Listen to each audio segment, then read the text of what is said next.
I can hear. Yeah, so there are no lights at my residence, so I'll keep the camera off. But I've connected through Douglas. How about you all? Do you all have So, no, we also have the same. no electricity, no? No, no. Yeah. So I think for about another 1 hour or so, there was a power cut in the morning. For about another 1 hour or so, there won't be. Yeah, till 7:20, no? Till 7:20. Till 7:20. So that's okay. So then that's not bad. It's only thing is it's very without the fan, it's difficult, The other thing is, are there Rashmi now? I think Prasanna has followed part 1 classes. Are you interested in following part 1 classes? We start. Already registered. I already registered. Right. There is a batch starting. So yeah, already registered for the part. Right. Your line is not very clear. I cannot hear you. Prasanna, can you hear me? Yes, sir. Loud and clear. Thank you. Rashmi cannot hear Rashmi, no? Line was dragging. Yeah, line was dragging, no? So you registered, Rashmi. That's good.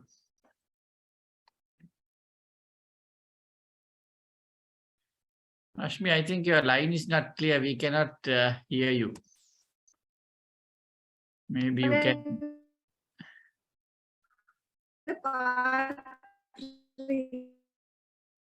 Okay. Right.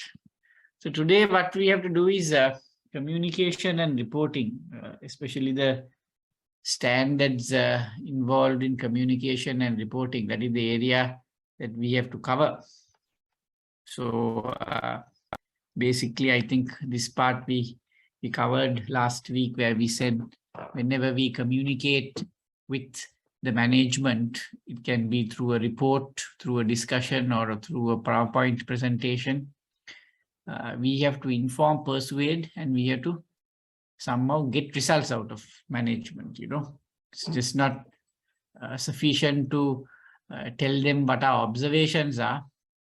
We must go to the extent of trying to persuade and convince them that why we are putting it as an observation. What is the implication if it is not, if our recommendation is not implemented, and then somehow get the management to understand our position or understand the risk implication, and then get them to improve the controls and get results. Getting results means somehow to get management to implement our observation, our recommendation. So we have to think about all these 3 elements. Otherwise, we will not be effective. We are just giving a report and getting to the side without actually going to the extent of, in our communications, even at a discussion of a internal audit report, if you don't try to persuade them. So we need to, persuasive skills are important. Persuasive skills, negotiation skills, those are important types of soft skills. Then in our reports, I told last week, we must provide useful and timely information to the management, right? So the goals of the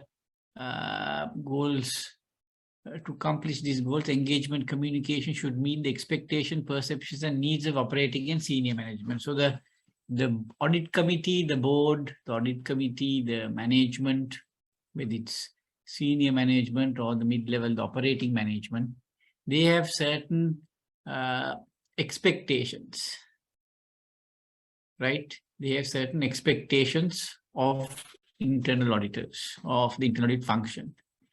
So we must be aware of what these expectations are, right? So we must, what the expectations are, we have to, I suppose, discuss with them and ask them what they expect from an internal audit, what sort of improvements they want, what is value for them, what is the value addition they are seeking through the internal audit, what are the expectations, What are their needs? What are the needs? What sort of information would be useful and timely for them? Useful information. Because according to this, from what I'm highlighting on the screen, we have to provide useful and timely information on time without delay. And we must promote improvements in operations, specifically from a GRC perspective, governance, risk management, controls, compliance, efficiency perspective. We have to improve operations, right? And also, it says here, for the benefit of senior management, the communication should provide appropriately generalized information regarding matters of significance to the organization as a whole, right? So they must not be, silo-based information. They must always look at the organization as a whole, even if you are doing the procurement function or inventory function. When we think of the implications, when we think of the risks, the risk may be to the company, not to that specific department. The risks emanating from a specific function applies to others as well who are outside of the department. A loss of inventory hits your balance sheet and your P&L, right? So you have to think about the enterprise-wide impact or the significance of your findings to the organization, not only to a specific department. So silo-based implications are not going to be very useful. So for operating management, they say that in the mid-level, like the communication should emphasize details of operations. Operational aspects, of course, whenever we do an audit, we cover operations, no? So then our reports must contain sufficient details of operations. We had to go into details of operations in order for it to be, in order for the operating management to understand what we are saying, to that extent, we have to give the details. And a written engagement communication should be made even if all issues have been resolved. Sometimes, as I said last week, when we uncover the issue and we find something, they rectify it immediately in the hope that it will be removed from the final engagement communication or the report, but we have to still report it and say this issue was found. We found that the safe was kept open, then the manager immediately came and locked it. So the issue remains, because it is a finding as at that date. But the rectification action taken, you can mention so that management also will feel that the risk is less if the audit committee knows that it was rectified immediately. So auditors need to have oral skills and written communications. Because most of our communications, sometimes, even if our written communications are bad, if we are good presenters, if we communicate well orally during discussions, that will go a long way, right? And you know when you are an internal auditor, before you start the audit, you must tell what these are the engagement means assignment objectives. These are the audit objectives, the specific engagement that we are doing. So ask yourselves before you start, do you actually communicate that to the management? Communicating the objectives of the engagement enables the management also to sometimes give their feedback on the objectives and maybe add a few more to fine-tune already existing objectives, right? Then we communicate through surveys, evaluations, conclusions, recommendations. So these are all things which are included in our reports, right? And even to evaluate something, sometimes we find findings, we find various observations, but we need to have discussions with the management to evaluate whether it's serious or not and what are the implications and all that.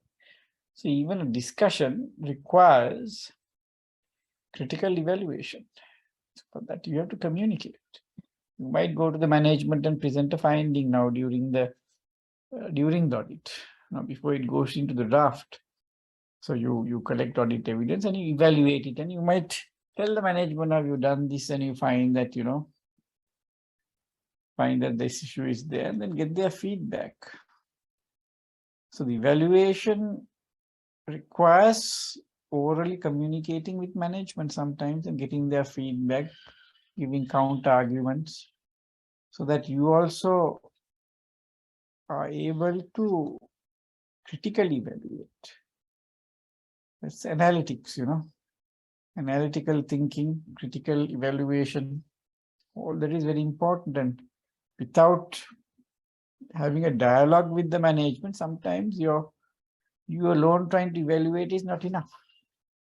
You can come out with a very good observation and a very good implication if you discuss those things with the management and say, this issue is there, so what do you think of it? How can we rectify it? What are the risks that you see? So then when you put it down in the report also, you would have got their concurrence, and they will not challenge you later on because you've looked at the issue holistically from different angles.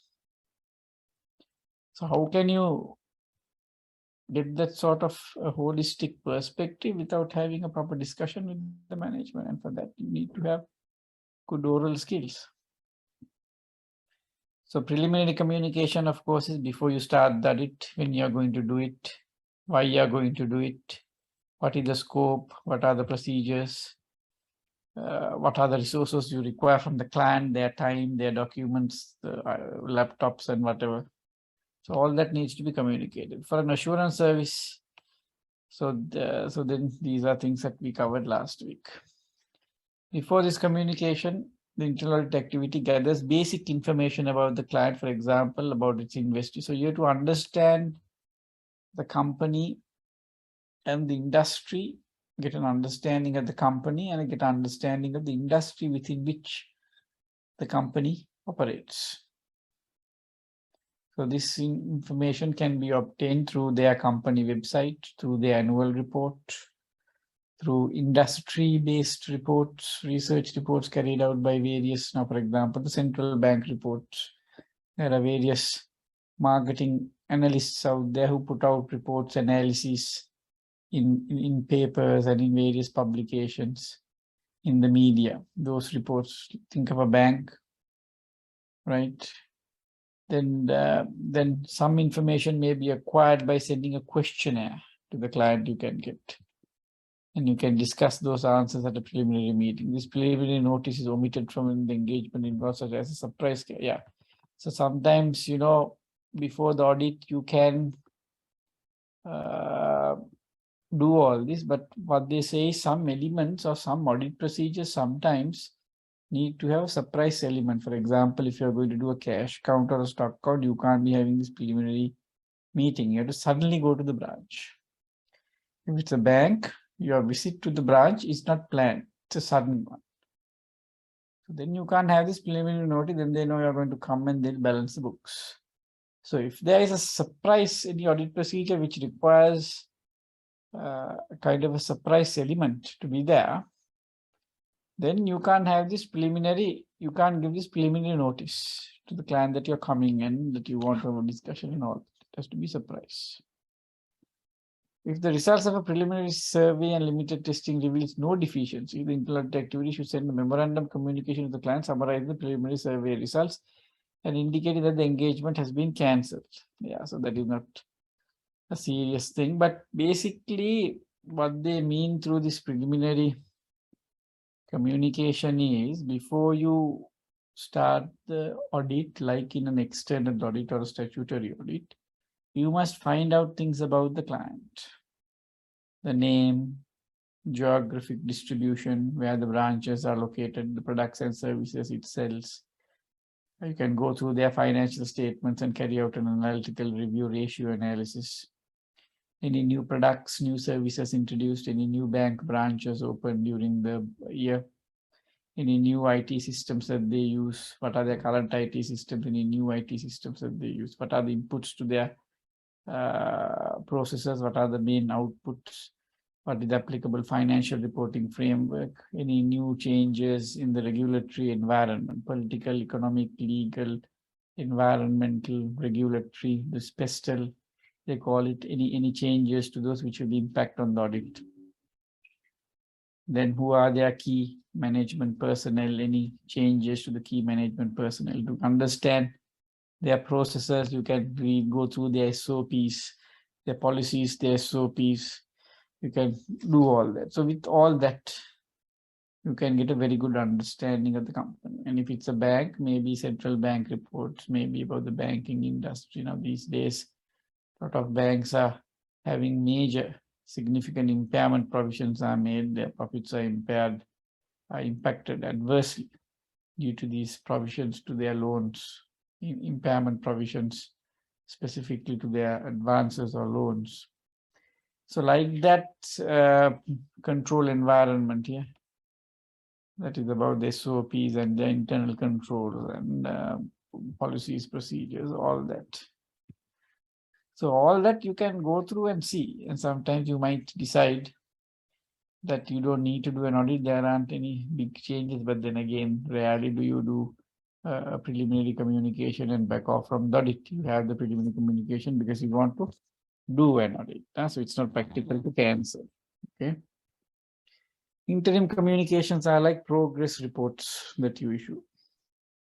Interim or progress communications provide a prompt means of documenting a situation requiring immediate action, right?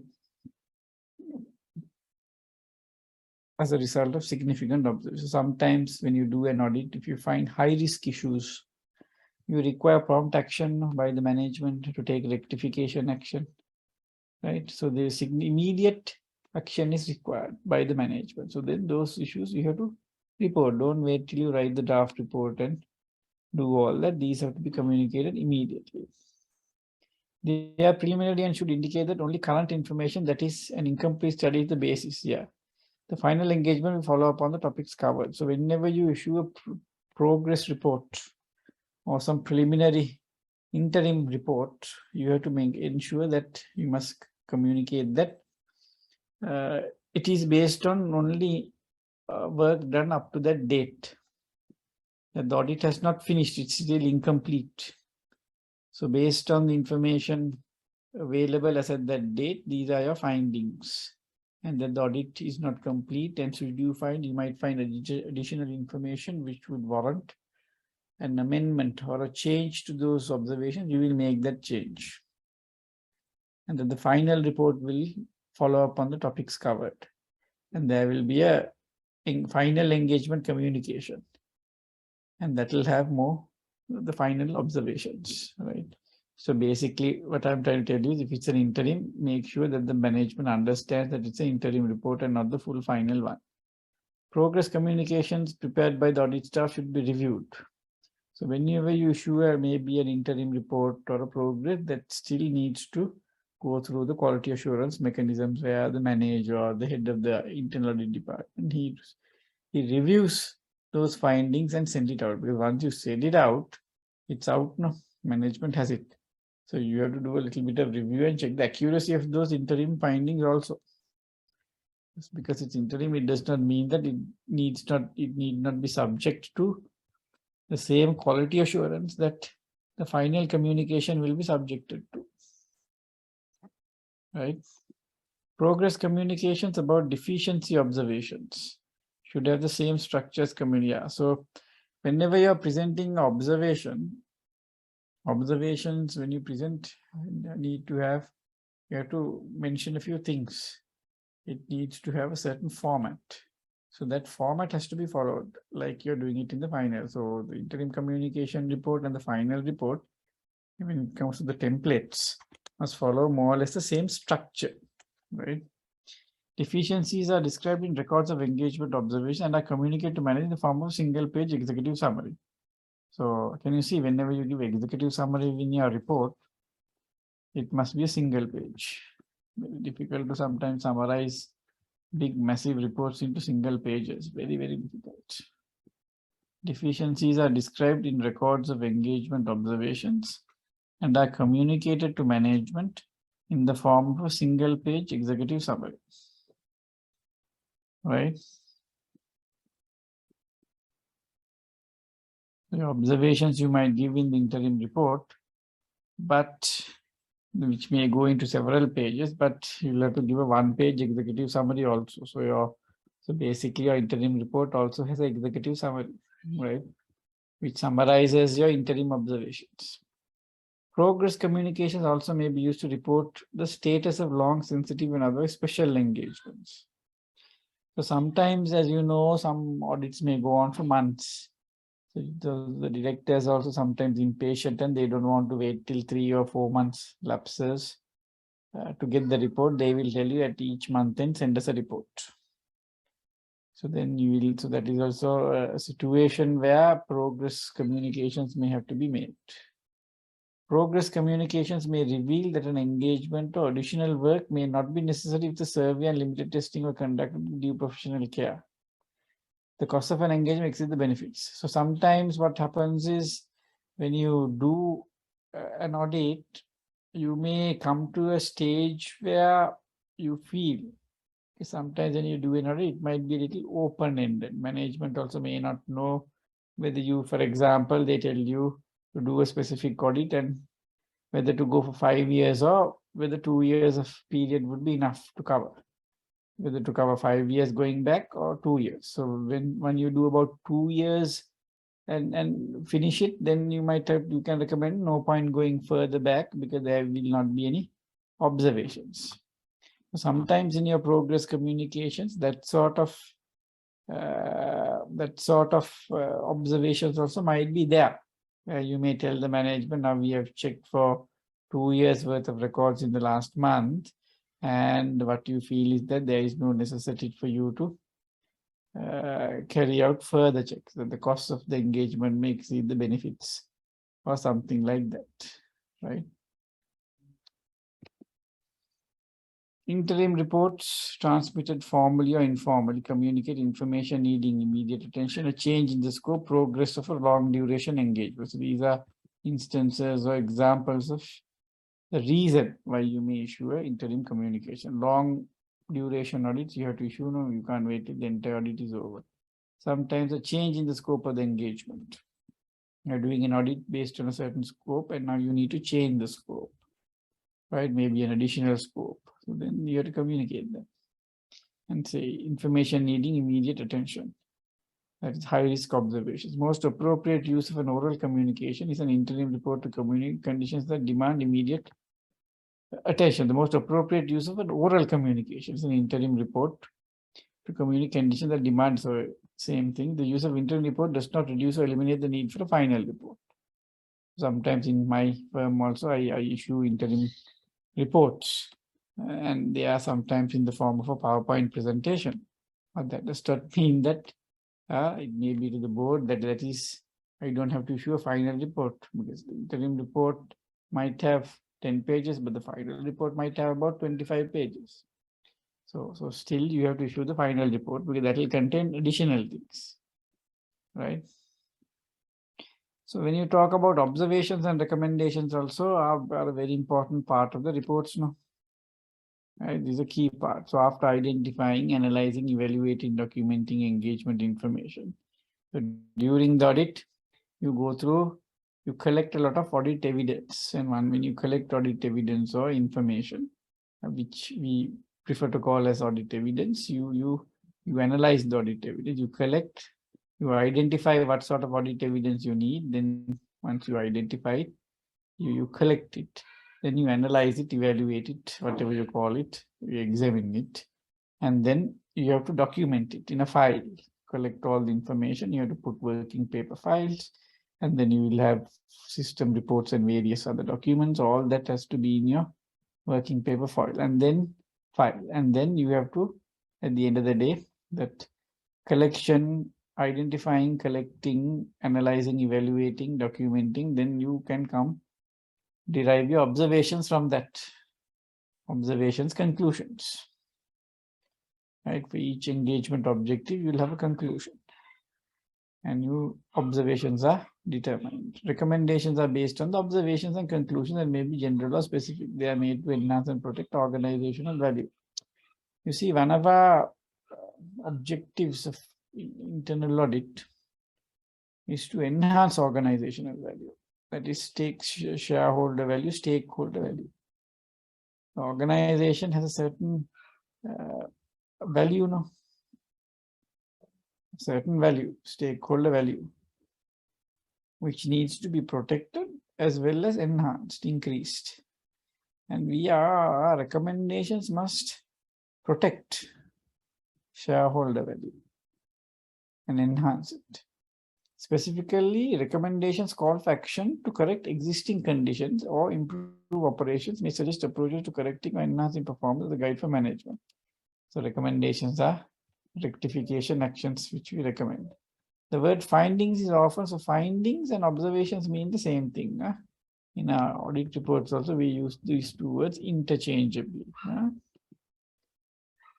Now, here when we give observations, right, the observation needs to cover certain areas. So this is also fairly important. Observations and recommendations result from comparing criteria with a condition. Criteria is the correct state. That is the standard, right? If we are going to make a payment, the SOP will tell the criteria that the voucher has to be raised, invoice has to be attached, PU and GRN must be attached, values this and that must be compared with. A raises the voucher, B checks it, C authorizes it. So that is the criteria, the standard. So that we must mention in our observation. This is what should happen. Then we say, when we audit a few payments, we say the condition. We saw that the payment vouchers should be authorized by C, but the finance director, but that's the criteria. But the actual condition or the actual state is that out of the 10 vouchers, only 5 were signed. So that is the condition. So when we are giving an observation, we must tell them this is what should happen, the criteria, and this is what has happened, the condition. When conditions meet the criteria, then it's satisfactory. If all vouchers are signed off, then no problem. But if conditions don't meet the criteria, then that becomes observation. So in our observations, we must ensure that the criteria along with the condition or the standard that should be followed and what has actually happened is mentioned, so that they can see the gap, right? Observations and recommendations are based on the following attributes, criteria. Criteria are the standards, measures expected, right? As I told you, taking the payment voucher as an example, they are the policies, procedures, delegated authorities, assigning responsibilities, and all that. Then once you tell the criteria, the standard, that okay, in the case of a payment voucher, that this is how a payment voucher should be raised. These are the documents which should be attached to the payment voucher in support of the payment. These are the people who should authorize it. Then you say what has happened, the condition. So C and C, criteria and condition. Then once you say this, out of the 10, only 5 have been signed off, then that means that 5 were not actually authorized. Then what is the cause? The cause, why did that happen? So the expected is that all vouchers should be authorized, the criteria. Actually, what has happened is only 5 authorized. What caused it? The root cause. Root cause is that maybe the authorizing officer, maybe due to oversight, or maybe the authorizing officer was not well for 1 week, and during that time, so cause must be identified. So this is also very important, where when we give an observation, and the cause, the reason for this gap, reason for the deficiency, for the lapse is identified. Because it is that, for that reason, root cause, that we must give a recommendation. Saying that 5 payment vouchers are not signed and your recommendation saying that all payment vouchers should be signed is a kind of a useless recommendation, because it is obvious. But if we say that the 5 vouchers were not signed because of this reason, that the director was not well for a week, and during that period it was not signed, then our recommendation is that in the interim period someone else should sign, or when that person comes back, he should sign it off, so that then we address, our recommendation actually addresses the process weakness rather than just saying, it's like a patient having fever, you just recommend take Panadol, but without recommending that, you must find out why did he have fever, maybe due to some underlying disease, and then your recommendation must be to address that disease, not the symptom. So there you have to be a little careful.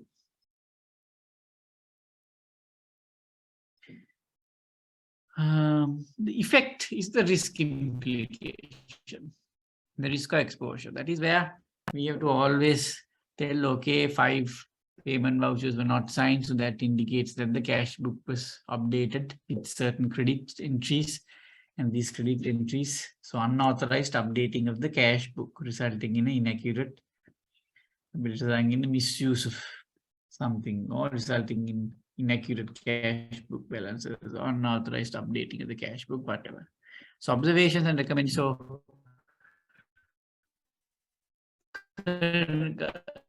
So the criteria, the condition, the cause, and the observation, and this is something that whenever you draft observations, just make sure that these 4 areas are covered. Then you have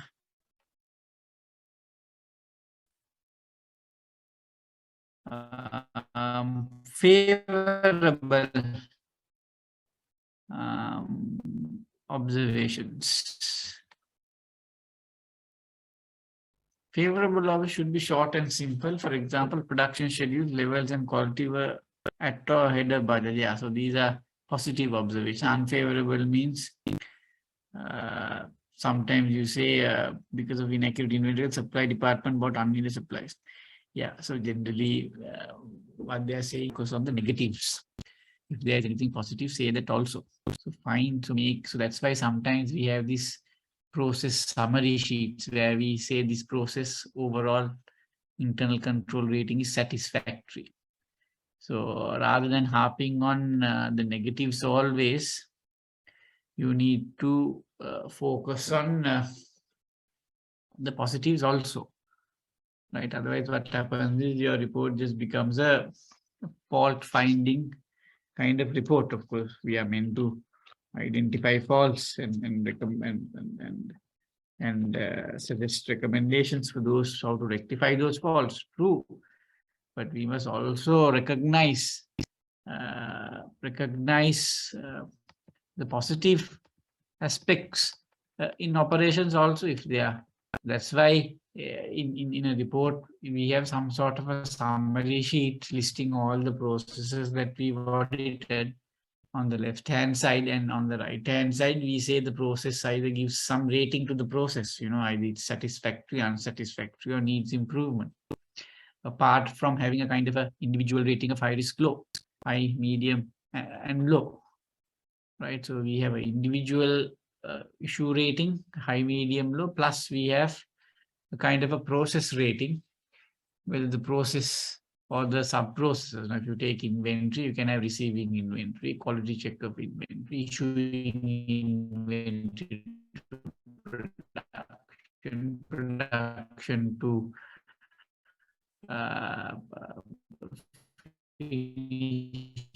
goods transfer, storage of inventory, insurance of inventory, inventory master file. So you can have so many sub areas, and internal control assessment, the control design, and the internal control operating effectiveness. You can have another 2 columns and say satisfactory, unsatisfactory. So have a page for positive assurance also somewhere, so that then the management will appreciate that and will not view internal auditors simply as bloodhounds. We reviewed the recommendation is very important. Recommendation is where we suggest what we feel. Recommendation is the action plan. And the action plan also must say just in the 3 Ws what will be done what, when, and who. What will be done by who by when. So that must be there in the recommendation, action plan, and corrective action. If it has already been corrected, then we can say we can consider the observation closed, but still it needs to be reported. Remember that it still needs to be reported, right? So next we move on to few standards. So we will have a 2-minute break.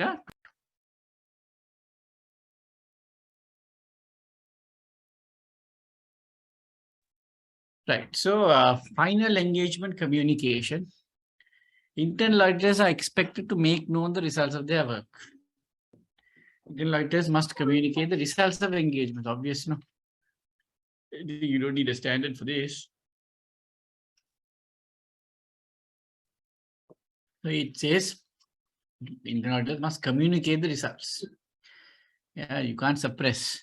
The CAE auditor in charge of the engagement or the auditor communicate results of the engagement client. The IIA provides specific criteria to be included. Hold on. Separate criteria to be included. Sorry. To be included with the results of engagement. So we will look at all that. One, of course, is we looked at certain criteria, 4 criteria, condition, criteria, condition,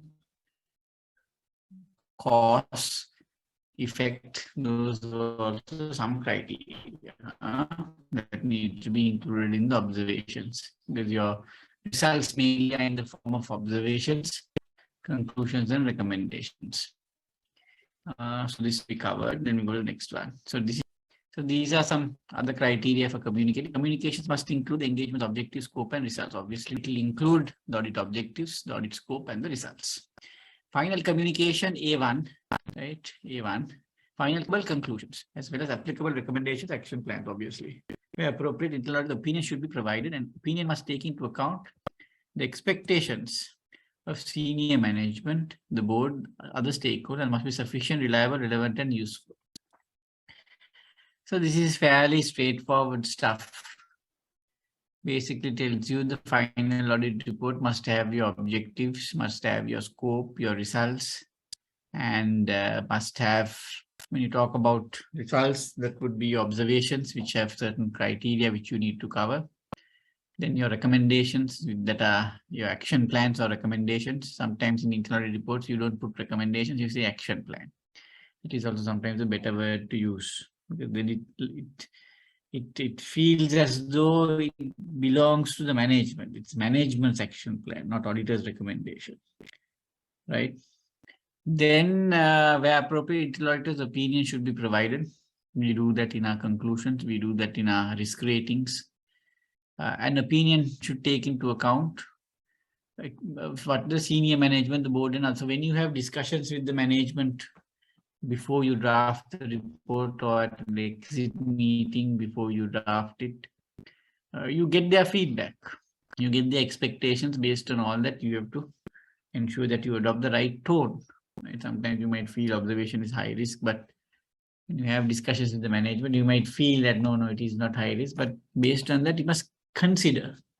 That's why everything, your observation as well as your recommendation and the action plan needs to be run with. You need to get the management's feedback on all, not just their concurrence on the observation, but also on the risk implication as well as the recommendation. They must agree to all that. Then when you present later on to audit committee, there are no objections at all. They will 100% agree with it, and it will be a very smooth meeting. Sometimes when you present, your meetings become very hostile, especially if there are disagreements. And when you present information, now when you give your observations or you collect your audit evidence, the audit evidence that you collect, give me a second.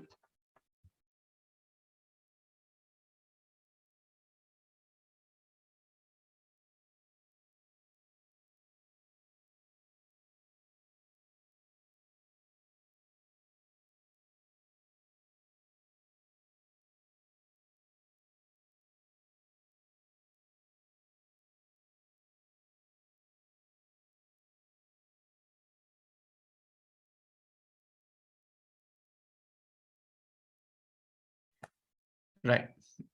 So here, whenever we collect information during an audit, in other words, whenever we collect evidence, that evidence that we collect, they say must have two features. In external audits, they call it, they say it must be sufficient, appropriate, and sufficient. Those are the two words that they use. Appropriate means quality of the evidence. Sufficient means the right quantity. So whenever before we come to a conclusion, we must ensure that the evidence that we collect is sufficient and appropriate. In external auditing standards, these two words always precede the word audit evidence. Now, appropriate evidence means the quality of evidence. Sufficient means a quantity. So we must collect to achieve the audit objective, the right quantity of the right quality of evidence. Now, sufficient is quantity. Remember that. Sufficient means quantity, QTY. Now, another word for appropriate is relevant and reliable. In the auditing standards, when they always talk about appropriateness of evidence, what they mean there is that they say evidence must be reliable and appropriate. Appropriate to the audit assertion, relevant to the audit assertion, and reliable. Reliable means, original evidence is more reliable than photocopies. Something that the auditor directly observes during an audit is more reliable than some indirect evidence.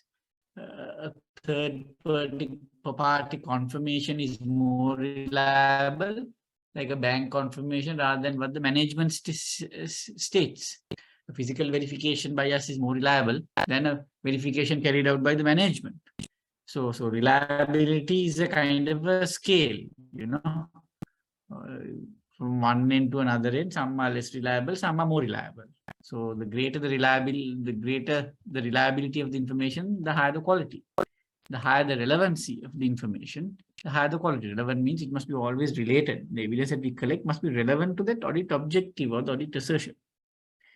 And then useful. So this is very interesting because I do classes on auditing standards, Sri Lanka auditing standards, and there we just look at sufficient and appropriate. Sufficient means right quantity, appropriate means evidence must be reliable and relevant. But this useful is also another word that they use, useful information. Without saying evidence, they just call it information. The information that we collect during an audit must be sufficient, must be reliable, must be relevant and useful. So sometimes there could be an MCQ question saying, the information that we collect in an audit, what feature should it have? Right? Very basic question. Then you must say the evidence must be relevant, reliable, useful, and sufficient. Sufficient looks at the quantity of the evidence. The relevance looks at relevance and reliability has a bearing on the quality of the evidence. So according to implementation guidance 2410, criteria for communicating, planning of the final communication includes consideration of all discussions with management of the area audited. Thus, the final engagement communication should consider client responses to audit observations that are received before the final communication has been issued. That's why I said these exit meetings and all these discussions and all that are very, very important. It helps you to properly frame your observation so that the management does not confront you later on or say that there is some inaccuracy with the observation later on. Specific guidance on the elements of final communications is provided below and on the next page. So I think, Rashmi, you said that lights will come at in 1 and 20 minutes, or what time did you say? 1 and 20 minutes, is it? Or you said that 7:20? Now it's 7:20. It's 7:20. We got power. You got power. My God, let me see. Hold on. Let me see on the lights and see with yourself. Yes. Correct. So my room was in darkness. I just switched on the lights. Thank you. Finally, I can put the fan on. Right. So here again, where was I now? Final communication Yeah. So basically the point is that, feedback from the management is very important. Feedback that you get during the audit, also at the exit meeting that is usually carried out on the last day of the audit, apprising the management of any findings that you have, so that they also are aware before you leave that these are the significant findings, and they are given a chance to respond to those things. Than saying that these documents are not available, you can immediately tell them these documents are. So generally, what is best is before the last day, you must, as and when the issue arises, you must quickly go to the management and get it cleared. Get it cleared means not resolved, but get all the explanations. And if documents are not available, get all the documents, whatever that is available, and close the issue. A final communication may include background information such as activities reviewed and the status of observations. So summaries of all that in a report that we give. It contains, as I said, the audit objectives or the purpose, the audit scope, the results of the engagement, the executive summaries, maybe various forms of summary templates are there. When we do audits for various clients, different clients have different templates. So all that has to be taken into account. So these are some of the definitions. Purpose statement describe the objectives. So why we are doing the audit. So in every report, you have to have the audit objectives and what you're trying to achieve. The scope are the main activities, audit activities that you're going to do. These are the audit procedures you're going to do along with the time period you're going to check. They also maybe describe the nature and extent of the engagement work. So basically the audit procedures along with the population that you're going to check, maybe the 2022-2023 financial year. So results have the observations, conclusions. So this conclusion part is also very important, because no point giving pages and pages of maybe 50-60 observations and recommendations and action plans. Action plans are another. Action plan belongs to the management, really. It is the agreed action plan with the management. Then recommendation is what we are recommending. So you can put all, you can have a separate recommendation section, and then when you have, instead of the management comments, you can say action plan. That is the management comment, management action plan. What will be done, by when, by who. Then conclusions is what is important here. How do you conclude on a report? That's where you, as I said, you have the various processes that you checked and give it overall process rating.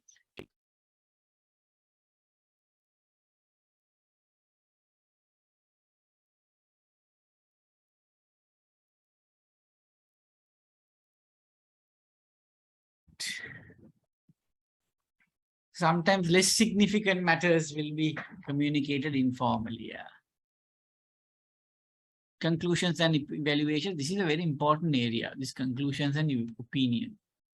Sometimes when we create issues and they ask you, so what is the conclusion? You audited procurement, so it is satisfactory. So very difficult to give an overall rating for procurement or overall rating for payroll or whatever. So what we do is we create the processes in that area, process wise, and maybe an overall rating for the branch. If it's a bank, you can give an overall rating for the branch based on some quantitative mechanism, based on the number of high risk, medium risk, and low risk observations. Some banks have formulated a kind of a quantitative rating. If the rating, when you add up and multiply, and if it's between 0 to 30, it's low risk. If it's between 31 to 65, it will be a medium risk. If it's above 66 to 100, then it will be high risk. So there are various mechanisms that you can do this, but overall you have to give an opinion. An overall opinion is not mandatory. An opinion should only be included. So in internal audits, when we say opinions, it's generally conclusions. I mean, external audit, we give an opinion, no doubt. Financial statements give a true and fair view of the financial performance, position and cash flows of the company. That is there in the independent auditor's report issued by the external auditor. But when we audit, we don't give an opinion like that. It's more of a conclusion on the state of the internal control design and the internal control operating effectiveness. An opinion may include an overall assessment of controls. Yes. So opinion, conclusion, whatever you call it. If an opinion or a conclusion is given, that sort of an engagement is called an assurance engagement. Because assurance engagement generally involves the auditor having to give an opinion or a conclusion. Let's remember that. That's assurance. So internal audit is also a form of assurance engagement because we give a conclusion or an opinion on the state of internal controls. The internal auditor reaches agreement with the client about results and any necessary plan of corrective action. The client's comments about results may be presented in the report. That is the disagreements also fully disclosed, including both positions and the reasons. So this is another thing. Sometimes the management disagrees with what we say. So then you must tell them you must take into account what their disagreement is and see whether their observation is still valid or not, or whether the observation needs to be modified in some way. But if that is not the case, if you all can agree to disagree, then you have to tell the management, okay, you are disagreeing, you put it down in writing. Then sometimes they back off. They don't want to put it down in writing, disagreements. You tell them if you disagree, and if the disagreement is they feel strongly about it, then they have to document it, write it in their management comments. And then we will also write and say why we disagree with the management. Sometimes it escalates to that extent.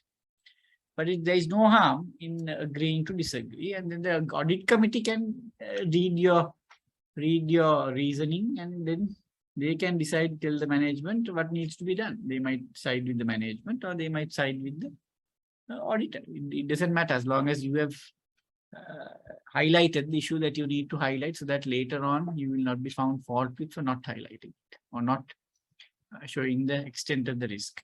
A signed report is issued at the end, so you have to sign it. A summary reports which provide highlights are appropriate for levels above the client. These may be, forget about that. The auditor authorized sign is designated by the CAE. So every report has to be signed off by someone. If reports are distributed electronically, the internal audit activity keeps a signed report on file. So sometimes we can, one option is to, in the covering page, we can insert a electronic signature. But otherwise, if it just goes, anyway, either way, a signed copy must be put in the file and kept for future reference. This is filing. Internal auditors are encouraged to acknowledge satisfactory performance in engagement communications. Internal auditors should provide positive feedback to engagement clients when appropriate.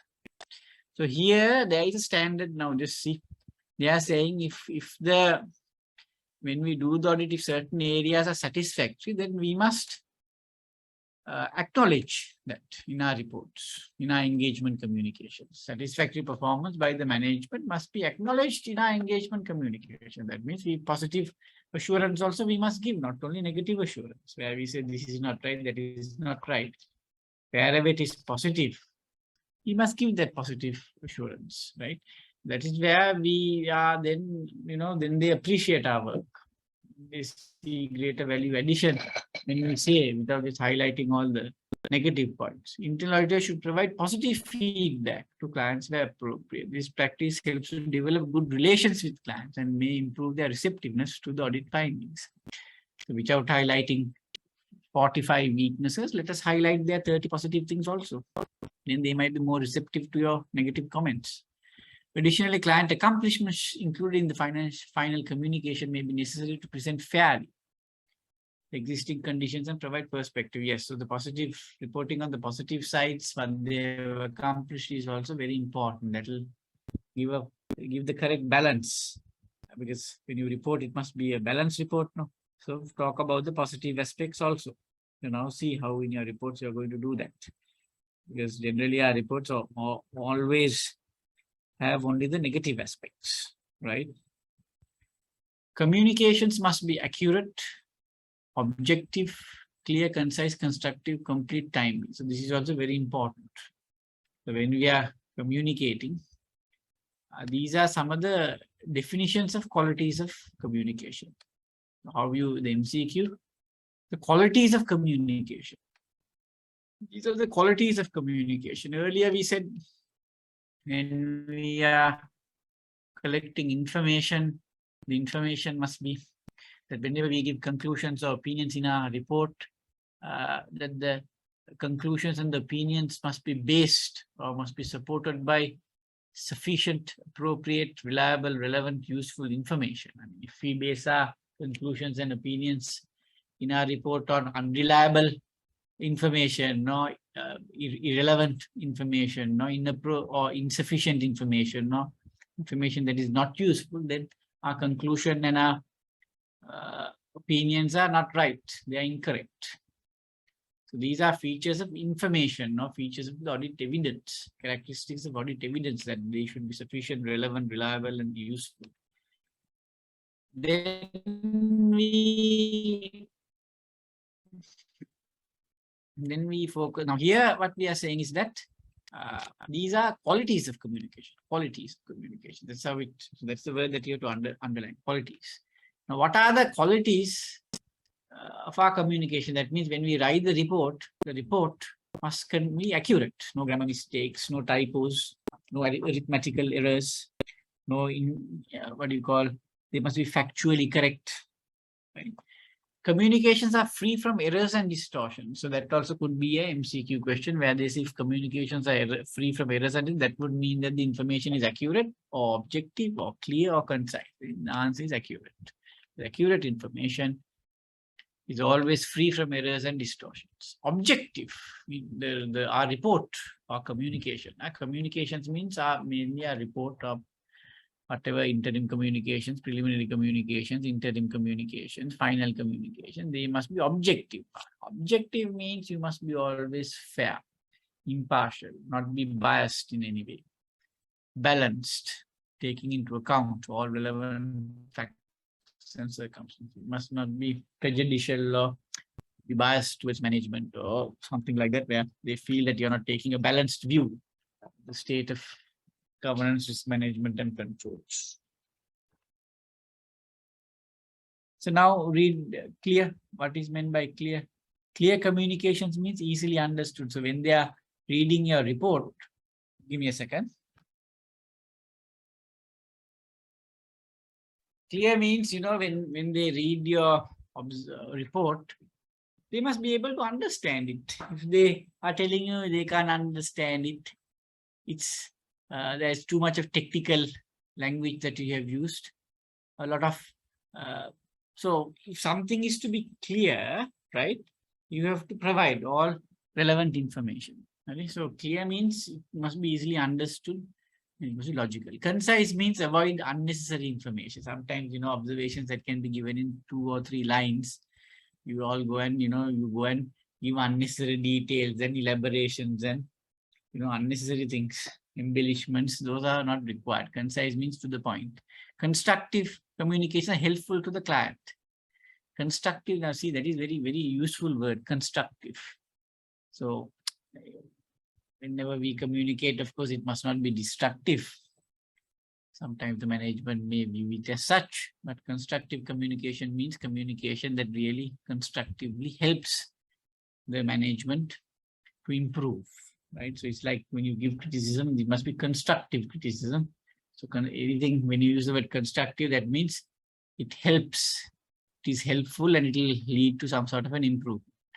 Complete communications lack nothing that is essential to the target audience. So complete means sometimes when we give an observation, we find audit committee directors asking for more information about it. So there you must ensure that whenever you are giving an observation, give all the information that you feel that everyone will need, that is the audit committee directors, the management, what they will need to properly understand. You must foresee, think what information is required. If you're talking about unauthorized payment vouchers, giving the payment voucher number and the date and the amount, will that be sufficient? Will the management require details of who the supplier is? Will they require details of why it was not authorized? Will they require details of whether the PU or GRN existed for it? You have to go, you have to ask, you have to think related to that observation. What else might they want to know? And ensure that it's complete.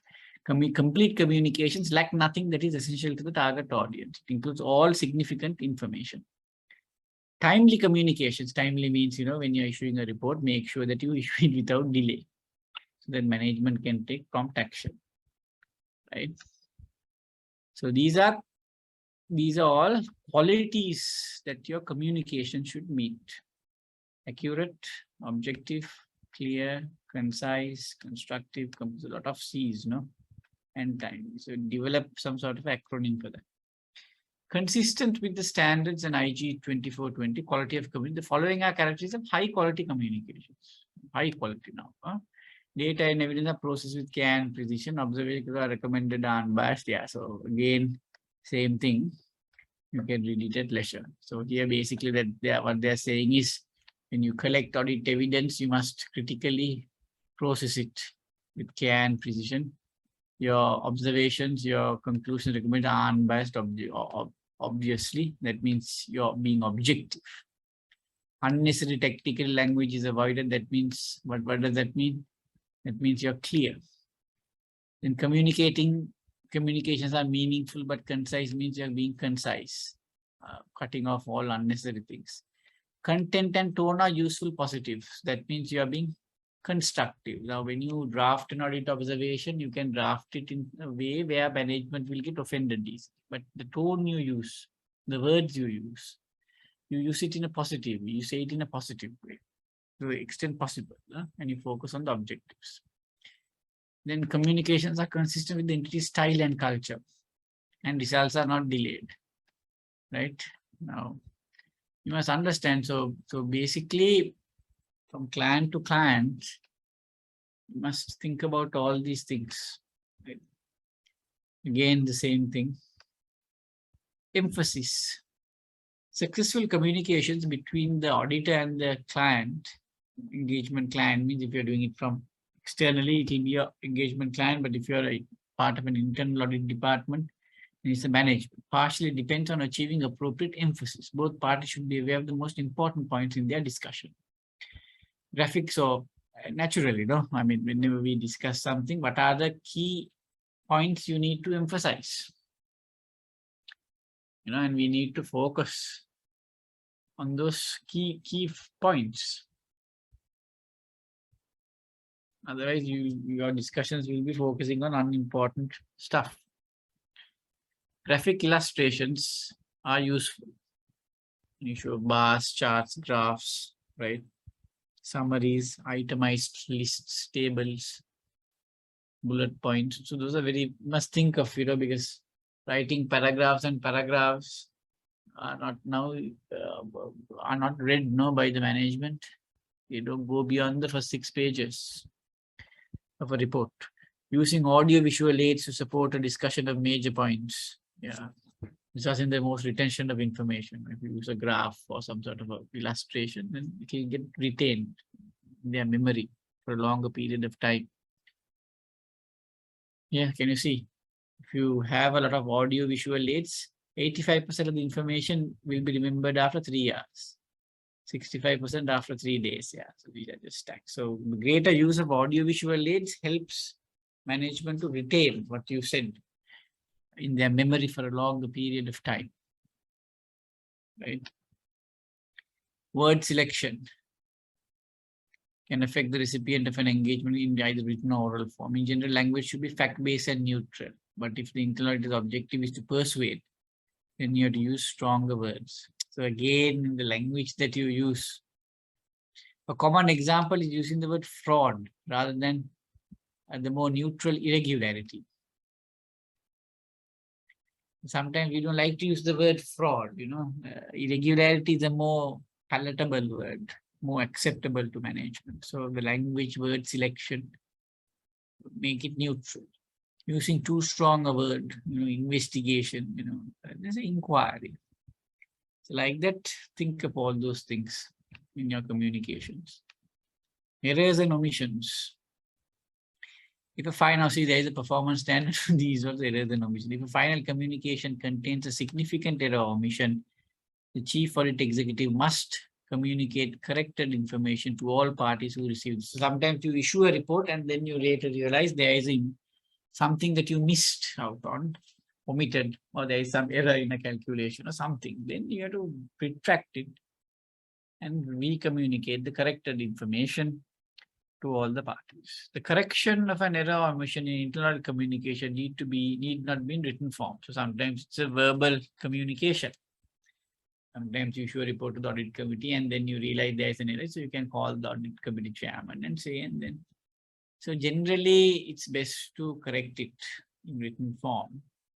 But sometimes if you feel that it has already gone out and issuing another report might be more destructive to the reputation of your department, then at some point, even when you're presenting the report, you can make that correction. So that's a call that you can make.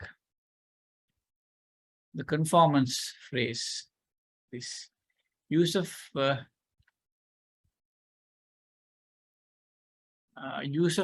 conducted in conformance with the internal auditing standards, indicating that engagement are conducted is appropriate only if supported by the results of the quality assurance program. So sometimes in what you call part 1, we said that internal audit departments must have a quality assurance and improvement program.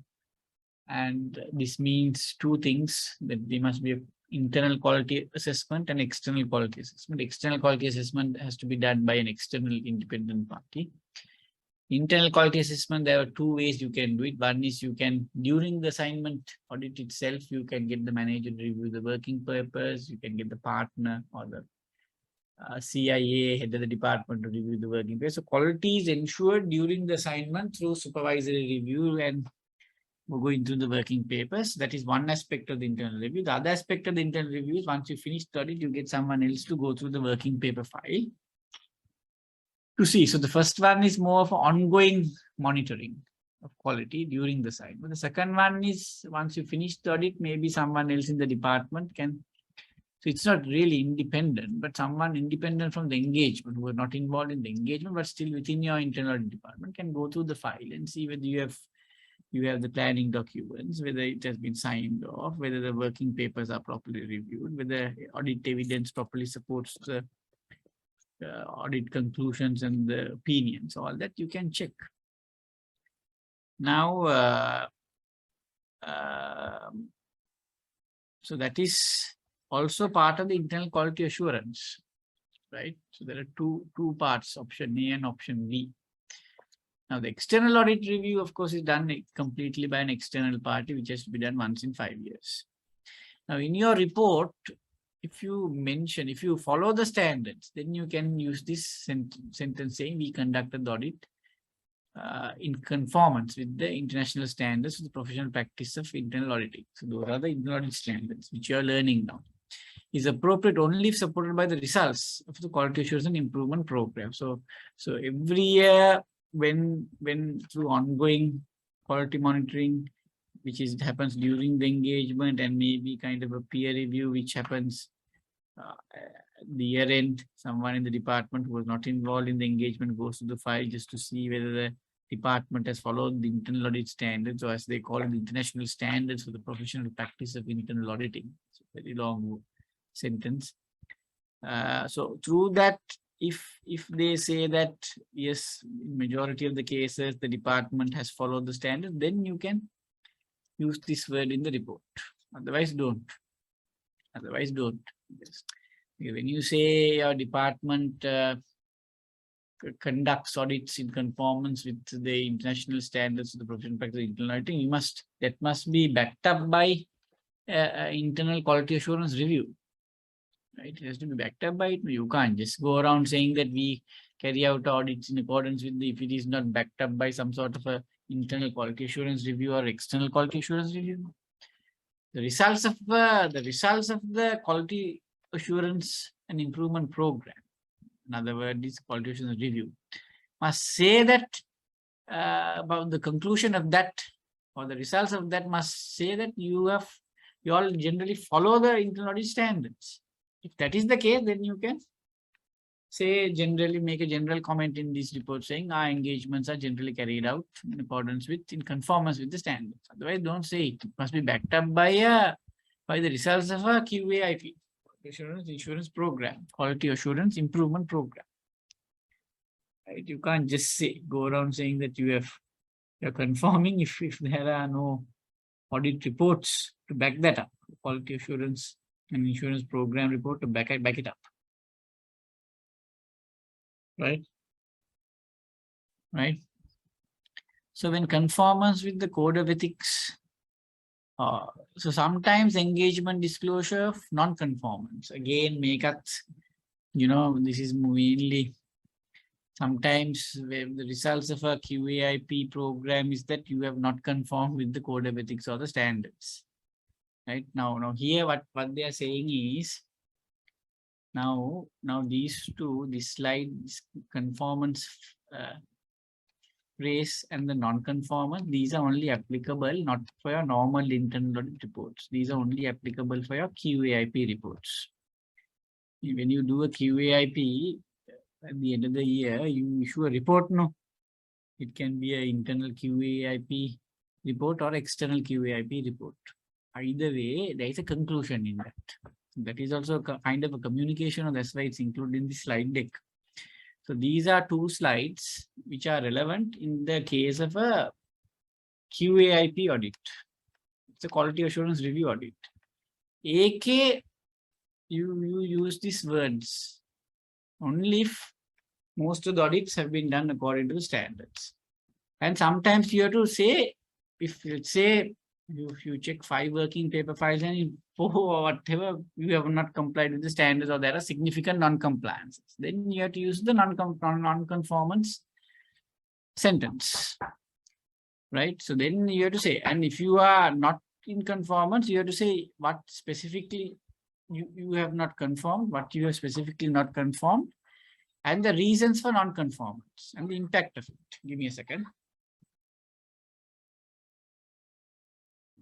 So sometimes when a QAIP audit is done, they come to the conclusion that the department has not conformed with the code of ethics or standards. Then you have to say what standards or what areas in the code of ethics you have not complied, the reason for non-compliance, and the impact of non-compliance. All that must be included.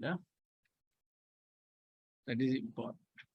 Then 31, overall, in contrast to an engagement opinion, overall opinion considers multiple engagements.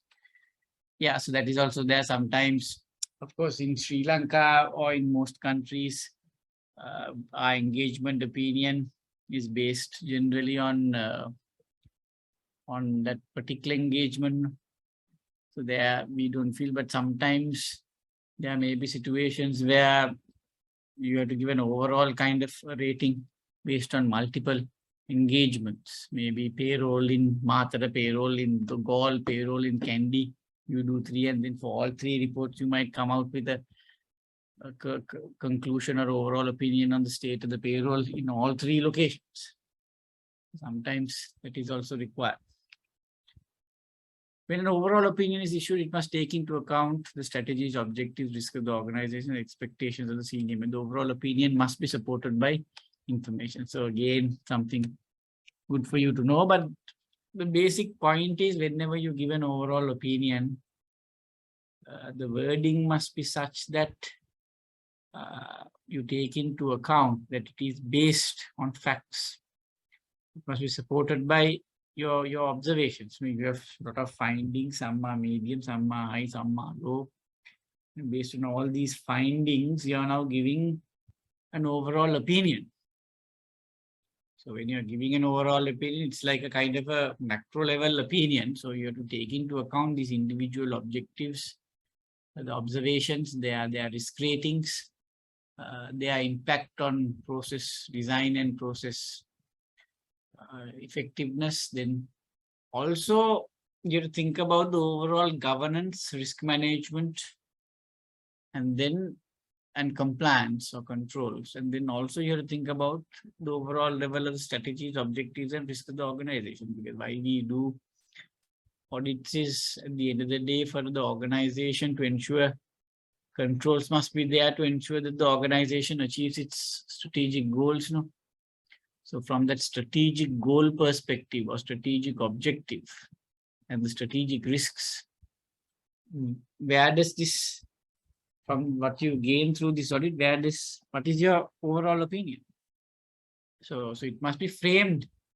The overall opinion must not be like at the granular or micro level.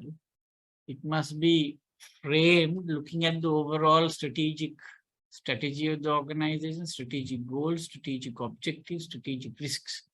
From that perspective only you have to think, because sometimes you may audit a division, but in the overall scheme of things, it may be a division which is not strategically important. So in that case, you must not, be too strong in your overall opinion. And at the end of the day, whatever the audit that you do, you have to link it to the strategy, objectives, and risks of the organization. No, you have to think about all that. That's what directors want to know. Okay, you have done a procurement audit. We have got so many high risk, medium risk, low risk issues. Now, how is all this linked to our strategic goals? So the non-achievement, or does it in any way adversely affect the achievement of our strategic goals, which may be in terms of market share or share price or revenue targets or profitability or strategic compliance or competitiveness or customer satisfaction, or where does it stand in all of that? So to that extent, you have to properly place the overall opinion, draft it accordingly. The communication will include scope and time period and to which the opinion pertains. Obviously, you give the audit scope, which includes the audit procedures, the time period that you're going to cover, any scope limitations that you've agreed and now you can't do, consideration of all related projects, including the reliance on other assurance providers, consideration of all related projects, including the reliance on other assurance providers. Yeah, sometimes you have to take on services of others, maybe actuarial value or whoever, whose services might be required for you to give your opinion. Somebody has the information that supports the opinion. The risk or control framework or the criteria used as the basis for the overall opinion. So the control framework that we generally use is the COSO framework, which gives 3 different types of objectives: strategic, operational, financial, reporting, compliance, various objectives, and then the 5 areas: risk assessment, control environment, control activities, communication and monitoring, and then all that in the overall opinion, judgment, or conclusion. So it's good for you all to think of also when you're giving the control framework that you use, the COSO framework, and how you can use that as a basis for your observations. Every department that you audit, the COSO framework is applicable. You have to look at the control environment, you have to look at the risk assessment, whether they are doing, you have to look at the control activities, then the communication aspect, where the control information, risks and all that are properly communicated to the relevant people. And then the, the monitoring through internal audit or some other framework that the controls are working. So you have to use a control framework. And risk framework also is there, how you impact each observation, whether it's high, medium or low, based on probability and impact. Probability, very likely, unlikely, like that you can have a scale. Then for impact also you can have high, medium, low, or severe, critical, whatever. So you need to have all these frameworks in your report so that management might tell, why are you saying that this risk is high? Then you should be able to say, no, we evaluated based on probability and impact, and these are the ways that we use, these are the scales that we used. And based on this only, we are giving this risk rating. And this is the control framework that we used, where when we are looking at controls, we look at all these 5 areas in the COSO framework. Like that, you have to cover these areas. If an unfavorable opinion is given, the reasons for that also need to be given. So here again, this you can read later on. Some are not important. Stakeholder requirements. Stakeholder requirements for opinion should be clarified by the CAE with senior management. and the board. Thus, the nature of the service to be performed should be determined prior to the engagement. Yeah, so before you start an audit, you must think of the stakeholders. The key stakeholder will be, of course, the management, the board of directors, specifically the audit committee.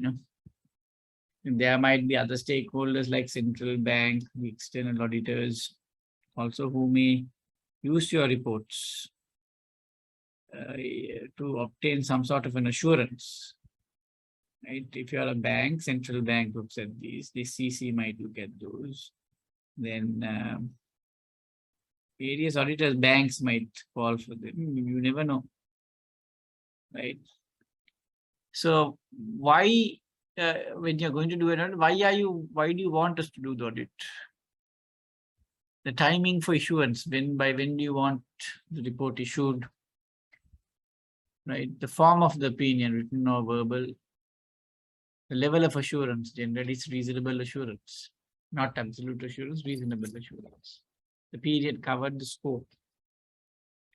So you have all this. Of course, we never go and ask what sort of assurance. Of course, sometimes management, when we do an assignment, they say we want 100% assurance that these things we are complying with the environmental regulations, 100%.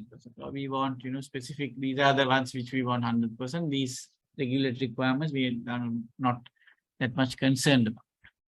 So you have to get that sort of thing, because sometimes when we do audits, they want us to check the entire population. Sometimes payroll, they might want 100% assurance on everyone in the payroll that they are actually working in the company. Sometimes they might say do a sample basis. So that percentage of assurance is very important. Right? The internal audit activity determines whether the entity has identified appropriate governance, risk management, and control practices. Thus, the auditee should provide a statement of risk tolerance and appetite, and so especially in banks, you have this risk appetite statement because the central bank requires it. Even in big conglomerates and certain companies, the management needs to identify their risk appetites for various things. For example, for risk appetite in a bank for credit might be that the NPA, non-performing advance ratio, should be maintained below 10% of the entire advance portfolio. Or some interest rate has to be maintained between 5 and 10. Or when you give loans, if your entire portfolio is 100 million, loans where the security is a car should not exceed 10% of the loan portfolio. Education loans should not exceed 15% of the portfolio. Like that, you can set various appetite levels. Beyond this, you won't go. If you have gold loans where pawning is considered, if your entire loan portfolio is 100 million, the pawning database should not exceed, or pawning advances should not exceed 40%. You can have. So then when we are checking also, that information is very important to us.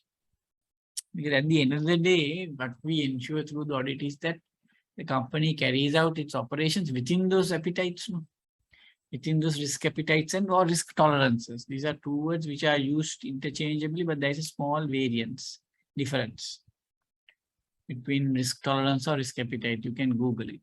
But generally, risk appetite or risk tolerance generally means this is the risk exposure that the company is willing to accept in the pursuit of its goals. Beyond this, they will not accept a risk. Right? So the risk appetite statements also must be obtained. Governance, of course, is they adopt various codes, the CA, CC code, the listing rules, SEC rules. There are various codes. Central bank might issue a governance code. So you have to see from the regulations or best practices, what are the governance codes that are out there, and whether your company is managing it accordingly. Risk management also, there are various, there are no codes, there are various frameworks. The COSO framework, you have the ISO 31,000 framework. Then you have the COSO ERM framework. So there are risk management frameworks that are there, or standards. ISO is a standard, 31,000 is purely on risk management. Company must have a risk management framework based on that. Control practices means COSO. There must be a framework. Right? Then the users of your reports are there. The following are factors that affect the expression of an opinion. The following are factors that affect the expression of an opinion, the characteristics of the positive or negative assurance, the purpose and use of special requests, agreement with stakeholders on the criteria used. So these are things that you can read at leisure. All these are not important. Evaluating results. So we look at this. Evaluating results of audit work completed may involve rating individual audit findings and their significance relevant to a project risk category or the whole organization. So whenever we give issues, we look at its materiality. The auditor considers the magnitude or significance of a key business objective that is fundamental to the opinion, including residual risk that will not be achieved. Implications of audit issues or findings impact are considered. Another factor to be considered is in a macro opinion is rating the risks that the controls in place will not permit management objectives to be achieved. So when you are collecting all sorts of evidence and then you have an observation, right? You have to look at the significance of that observation. One is significance, that is the impact.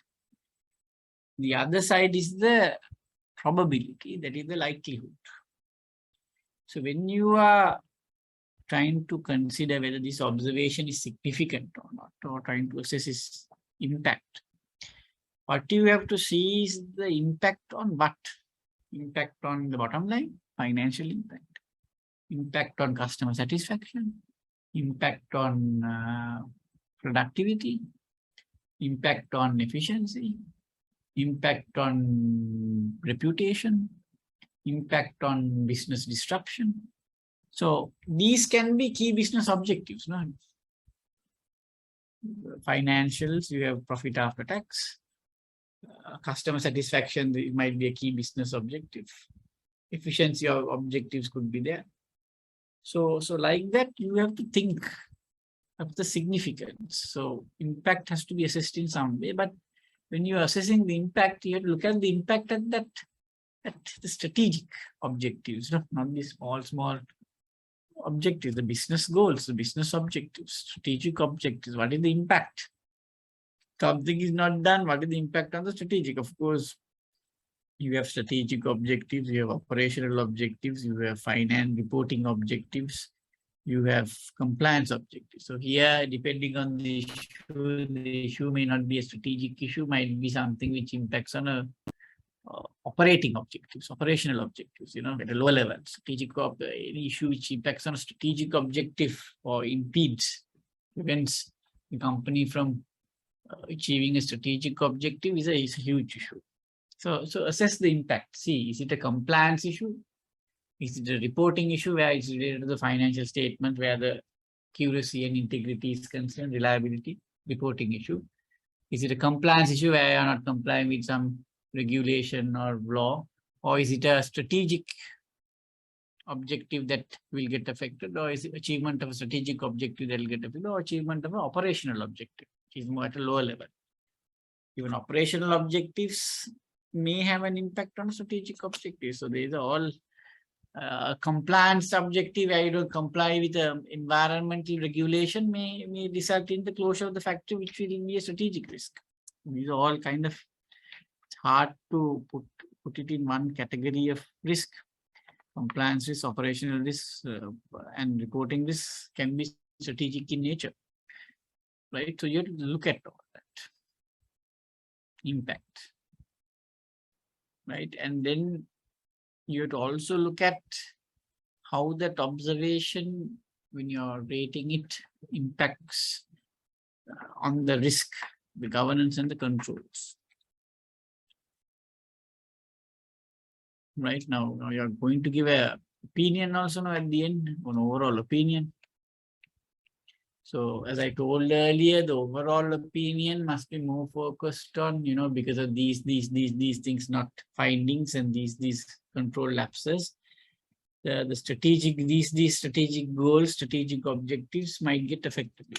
Link it. The overall macro opinion must be linked to the objectives always.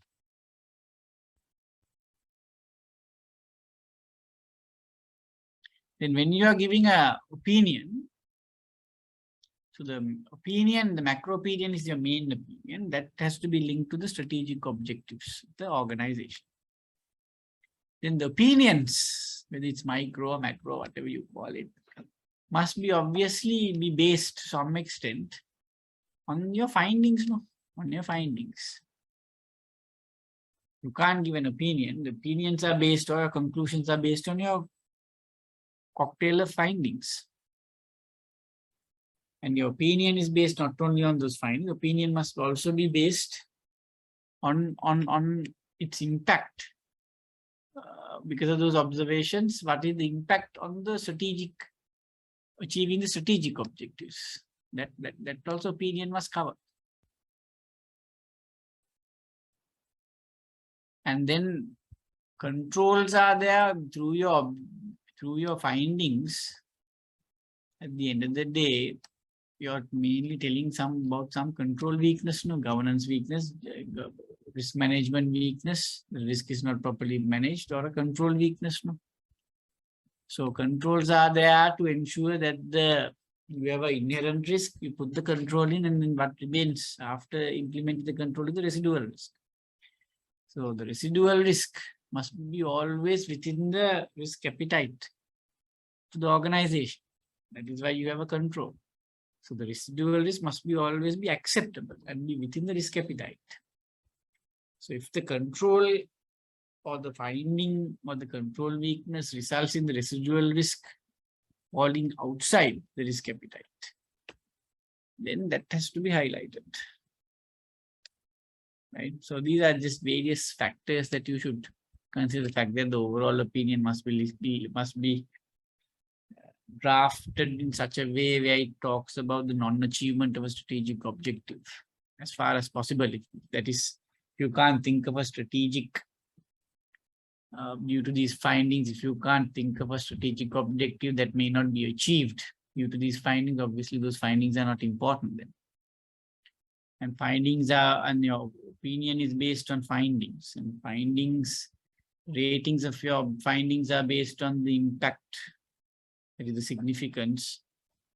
And significance is always, when you assess the significance of an issue, you must always link, as I said, to a strategic objective or a business objective, right? Which could be customer satisfaction, productivity, reputational risk, compliance, business disruption, financial impact. It must be linked to that. And also you have to think about this residual risk concept. So these are various words: inadequate, adequate, satisfactory, unsatisfactory. So those things, we have to define a proper basis for rating. Some reports that we do, we say overall satisfactory, unsatisfactory, or needs improvement. Those are 3 overall ratings that we give. The overall opinion is never a high, medium, low. The issue rating can be high, medium, low, but the overall opinion is satisfactory, unsatisfactory, or needs improvement. Like that, you have to think of now having an overall opinion for your reports also. Macro opinions are generally in writing in the form of positive assurance. CAE provides macro opinion because he or she has an overview of micro audit results. Positive assurance is the highest level of assurance, requires the highest level of evidence. So what we will do is this positive assurance, negative assurance, qualified opinion, all that, we will discuss it next week. We have about, we are now at slide 40. So we have a few more slides to do. We will cover that a little bit next week. Do you all have any questions? Otherwise, it's going to get a little too much information for one lecture. So we will discuss slide 41 and onwards next week, right?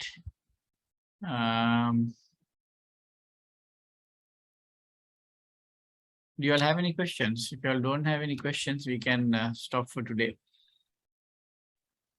So we'll be having the next class as usual on Friday.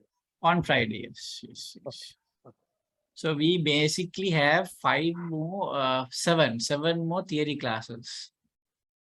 So I have finished 5 units. This is unit 9 actually that I'm doing. Unit 9 takes 2 classes. Then unit 6 is 1 class. So that is, I have 2 more classes to finish unit 9 and then another one 6, then 7 and 8. 7 and 8 require 2 each. 7 is, I think, on statistics, which will be done by Kapil or some other lecturer. So we altogether have about 6 classes left now. 2 for 8, 2 for 7, 1 for 6, 5 there, and 1 more for this 9, unit 9 that I started today. So after these 6 classes, then we'll have some questions classes. And then part 2 will be done. So go through these. These are all, as you can see, a lot of theory. But the exam questions will be grounded in some sort of a practical scenario. All right. One question, Ashan. Now, for the practitioner exam, will there be any separate set of questions that you will do, or? No, it will be more or less the same, but it depends. Let us know, Suranta, if you are sitting for that, because why we are doing unit 5 and then 9 is that after I finish this, then you cover the theoretical aspects. You don't need 6, 7, and 8, more or less.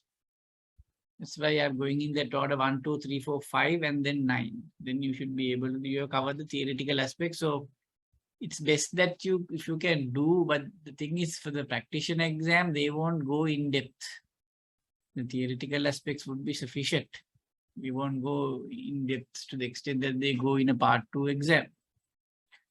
So best is that if you do a few questions and go, but these questions classes also will take time if you're doing it at the end, but just let us know about your timing. But anyway, they are going to now create a database with part 2 questions, which will be accessible in a week or so. When you finish next week's lesson, then you can start on those questions on your own even. Or wait for me to do, but then that will take 6 more classes plus the questions. That will take another 2 months. Best is not to wait after next week's lesson. Speak to Kapil. Similar to part 1. If those can be made available, then we can simultaneously try that also. Yes. All right. So I'll see you all on Friday then. Okay. Thank you. Okay. Bye.